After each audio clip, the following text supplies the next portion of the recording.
नमस्कार, मी प्रिया काळे. तरुण भारतच्या न्यूज बुलेटिनमध्ये आपल्या सर्वांचं स्वागत. आता पाहूया ठळक घडामोडी. शिक्षण खात्याच्या आदेशानुसार शुक्रवारपासून शाळांना नियमितपणे प्रारंभ झाला.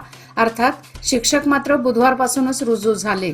बुधवार आणि गुरुवार शिक्षकांनी कर्मचाऱ्यांच्या सहकार्याने शाळेच्या स्वच्छतेचे काम हाती घेतले, तसेच इतर कामे पूर्ण केली. शैक्षणिक वर्षाला शुक्रवारपासून प्रारंभ झाला असून विद्यार्थी शाळेत दाखल झाले. त्यामुळे शाळा पूर्ववतपणे पुन्हा गजबजलेल्या पाहावयास मिळाल्या. सर्वच शाळांनी विद्यार्थ्यांच्या स्वागतासाठी अभिनव उपक्रम हाती घेतले.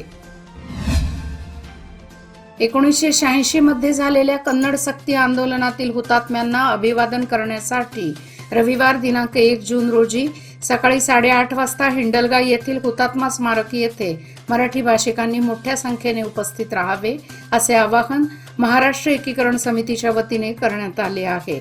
भाषावार प्रांत रचना करण्यात आल्यापासून सीमा प्रश्नाची सोडवणूक व्हावी यासाठी मराठी भाषिक सातत्याने प्रयत्नशील आहेत.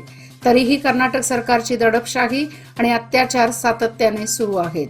शनिवारी मराठी भाषिकांनी मोठ्या संख्येने उपस्थित राहावे असे आवाहन महाराष्ट्र एकीकरण समितीच्या वतीने करण्यात आले आहे. वनक्षेत्रात वाढ व्हावी आणि वन्य प्राण्यांचा नैसर्गिक अधिवास वाढावा यासाठी वन खात्यामार्फत यंदाच्या हंगामात 7,07,098 रोप लागवडीचे उद्दिष्ट ठेवण्यात आले आहे. विशेषतः वनक्षेत्राबरोबर रस्ते, खुल्या जागा आणि इतर ठिकाणी लागवड केली जाणार आहे. मान्सूनला सुरुवात झाल्यानंतर या रोप लागवडीला चालना दिली जाणार आहे. वन खाते दरवर्षी पावसाळ्याच्या तोंडावर लाखो रोपांची लागवड करते. यंदा देखील पावसाळ्याच्या सुरुवातीला रोप लागवडीवर भर दिला जाणार आहे. हवामान खात्याने समाधानकारक मान्सूनचा अंदाज वर्तवला आहे. त्यामुळे रोप लागवडीलाही पोषक वातावरण निर्माण होणार आहे. उचगाव ग्रामपंचायत व ग्रामस्थांनी घेतलेल्या निर्णयानुसार शुक्रवारी मळेकर्णी देवस्थान परिसरात बकरी मारण्यास पूर्णपणे निर्बंध घालण्यात आले आहेत. अनेक भाविक भक्त उचगावमध्ये बकरी घेऊन यात्रेसाठी आले होते. मात्र ग्रामपंचायत व ग्रामस्थांनी त्यांना पूजा करून परत जाण्याची विनंती केली. तर काही यात्रेकरू ग्रामपंचायतीचा आदेश डावलून बकरी मारण्यासाठी घेऊन गेले असता त्यांची बकरी जप्त करण्यात आली. परिसरात सकाळी 6 वाजल्यापासून पोलीस बंदोबस्त ठेवण्यात आला होता. उचगाव बस स्थानक परिसरात ग्रामस्थ व नागरिक मोठ्या संख्येने उपस्थित होते.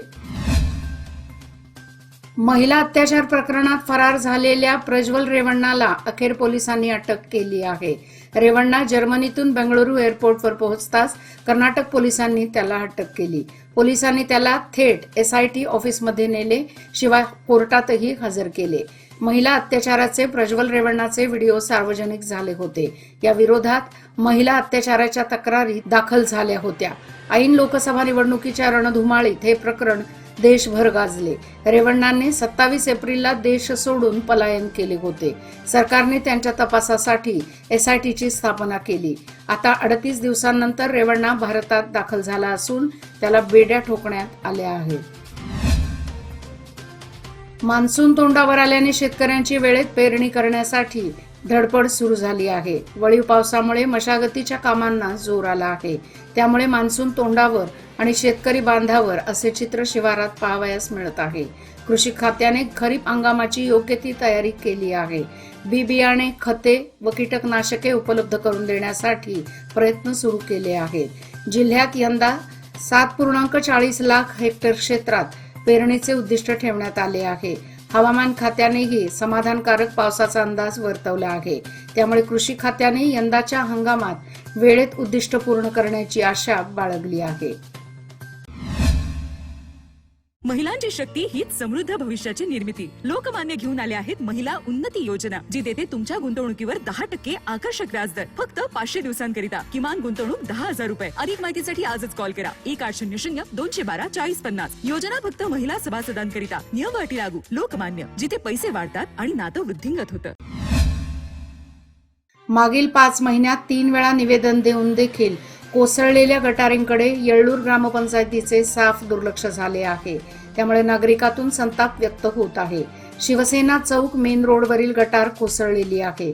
सदर गटार स्वच्छ करून पूर्ण बांधून द्यावी अशी मागणी अनेक वेळा करण्यात आली आहे. मात्र पंचायतीने याकडे दुर्लक्ष केले आहे. त्यामुळे आम्ही आता कोणाकडे दाद मागायची असा प्रश्न नागरिकांनी उपस्थित केला आहे. पावसाळ्यात परिस्थिती बिकट बनणार आहे. त्यामुळे पंचायतीने तातडीने लक्ष देऊन गटारींचे काम पूर्ण करावे अशी मागणी होत आहे. पावसाळा अगदी तोंडावर आल्याने परिवहनमधील जुन्या गळक्या मुडक्या नादुरुस्त बसेसचा प्रश्न ऐरणीवर आला आहे. बेंगळुरू येथे छत्री घेऊन चालक बस चालवतानाचा व्हिडिओ व्हायरल होऊ लागला आहे. त्यामुळे नादुरुस्त बसेसचा प्रश्न समोर आला आहे. बेळगाव विभागात नादुरुस्त बसेसची संख्या अधिक आहे.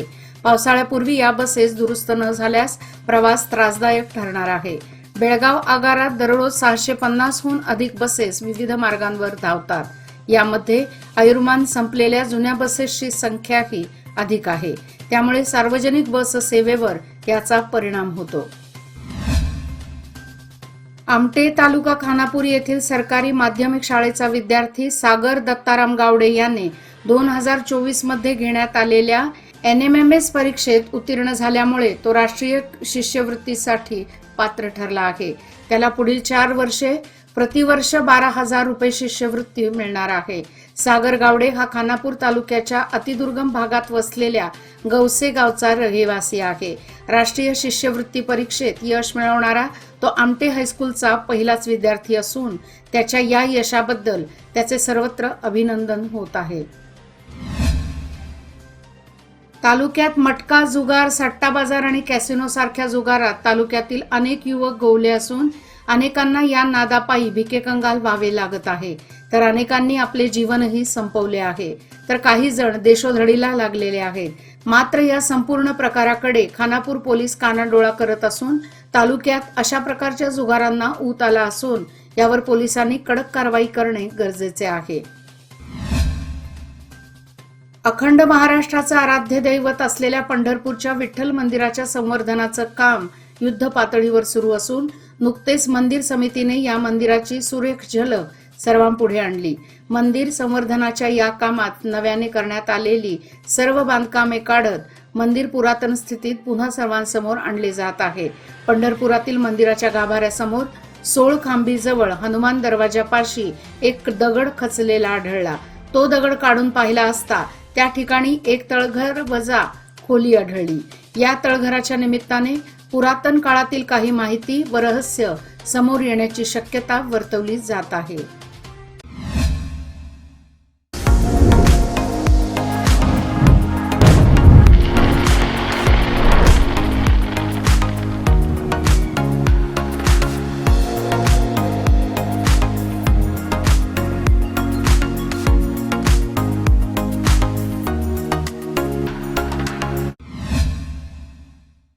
यावर्षी उन्हाळ्याच्या पार्श्वभूमीवर जनावरांना चारा पाण्याची सोय करण्याची मागणी रयत संघटनेने केली होती. त्यानुसार निप्पाणी व चिकोडी तालुक्यात चारा आणि पाणी बँक शासनातर्फे सुरू करण्यात आले होते. मात्र किरकोळ वळीव पाऊस झाल्यानंतर चारा बँक बंद केल्याने शेतकऱ्यांची मोठी अडचण झाली होती. त्यामुळे रयत संघटनेने 31 मे रोजी बेळगाव येथील जिल्हाधिकारी कार्यालयावर मोर्चा काढून चारा बँक सुरू करण्यासाठी निवेदन दिले. जिल्हाधिकारी नितेश पाटील यांनी तात्काळ याची दखल घेऊन चारा बँक सुरू करण्याच्या सूचना संबंधितांना दिल्या आहेत. मागील वर्षी सर्वच भागात सामान्यपेक्षा कमी पाऊस झाला होता. या कमी पावसाच्या परिणामामुळे यंदा अनेक भागात दुष्काळजन्य परिस्थिती निर्माण झाली. आठवड्याभरापूर्वी वळीव पावसामुळे झालेल्या वातावरण बदलातून मान्सूनपूर्व पावसाची अपेक्षा सर्वांना होती. पण गेल्या काही दिवसांपासून उन्हाच्या तीव्रतेत पुन्हा वाढ होत असल्याने बळीराजावर चिंतेचे ढग ओढावले आहेत. मान्सून जरी आगेकूच करत असला तरी मान्सून पूर्व पावसाची आवश्यकता सध्या भासत आहे. सध्याचे वातावरण पाहता मान्सून लवकरात लवकर सक्रिय होऊन पावसाला सुरुवात व्हावी अशीच प्रार्थना सर्वजण करत आहेत. यंदा वळीव पावसाने बऱ्यापैकी सुरुवात केल्यामुळे गेल्या अनेक दिवसांपासून प्रलंबित राहिलेल्या ऊसाच्या लावणीकरिता शेतकरी वर्गातून तयारी करण्यात येत असून ऊसाच्या रोपांची मागणी देखील वाढली आहे. त्यामुळे ऊसाचे घटलेले क्षेत्र वाढण्याची शक्यता आहे. काळंबावाडी धरणातील पाणी सोडण्याबाबत अधिकाऱ्यांच्या आवाहनानंतर शेकडो हेक्टरवरील ऊसाच्या लावणी थांबल्या होत्या. मात्र धरणगळतीच्या कामाला सुरुवात झाली नसल्याने अधिकाऱ्यांनी केलेल्या आवाहनाकडे दुर्लक्ष करून शेतकरी पुन्हा ऊसाच्या लावणी करू लागला आहे. टिळकवाडीतील प्रवेशद्वारापाशी असणारी कला मंदिरची इमारत आता नव्या रूपात सज्ज झाली आहे. मागील काही वर्षांपासून सदर इमारतीच्या कामकाजाची प्रक्रिया सुरू झाली होती. आता इमारतीने भव्य असा आकार घेतला असून त्याचे दर्शनी रूप आकर्षक ठरले आहे. जुन्या कला मंदिर इमारतीमध्ये महानगरपालिकेचे कार्यालय होते. त्या ठिकाणी असणाऱ्या सभागृहात अनेक संस्थांचे सांस्कृतिक कार्यक्रम आयोजित करण्यात येत होते. आता नव्याने स्थापन झालेले कला मंदिर व्यापारी संकुल आकर्षक स्वरूपात उभे ठाकले आहे. या ठिकाणी काही संस्थांची व्यावसायिक कार्यालये होणार आहेत. या इमारतीचे रूप नागरिकांसाठी आकर्षक ठरत आहे. मागील काही दिवसांपासून सदाशिवनगर स्मशानभूमीच्या छतावर पत्रे नसल्याने नागरिकांची गैरसोय होत आहे. ऊन पावसात नागरिकांना अंत्यविधी पार पाडावा लागत आहे. यासाठी तातडीने स्मशानभूमीतील छतावर तातडीने पावसाळ्यापूर्वी पत्रे घालावेत अशा मागणीचे निवेदन स्वराज्य युवा दलातर्फे महानगरपालिका आयुक्त PN लोकेश यांना देण्यात आले. लवकरच पावसाळ्याला प्रारंभ होणार असून अंत्यविधीसाठी येणाऱ्या नागरिकांची मोठी गैरसोय होणार आहे. याची दखल घेत महापालिकेने तातडीने हे काम हाती घ्यावे अशी विनंती करण्यात आली आहे. यावेळी संतोष दरेकर, सौरभ सावंत, अवधूत तुडियेकर, विवेक मांतशेट्टी, दर्शन हवळ आदी उपस्थित होते. याचबरोबर आजचे बातमीपत्र इथेच संपले. अधिक माहिती आणि ताज्या घडामोडी करता पाहत रहा तरुण भारत न्यूज चॅनल. तसेच आमच्या चॅनलला लाईक, शेअर आणि सबस्क्राईब करायला विसरू नका. आणि विश्वासार्ह बातम्यासाठी दररोज वाचा दैनिक तरुण भारत. धन्यवाद.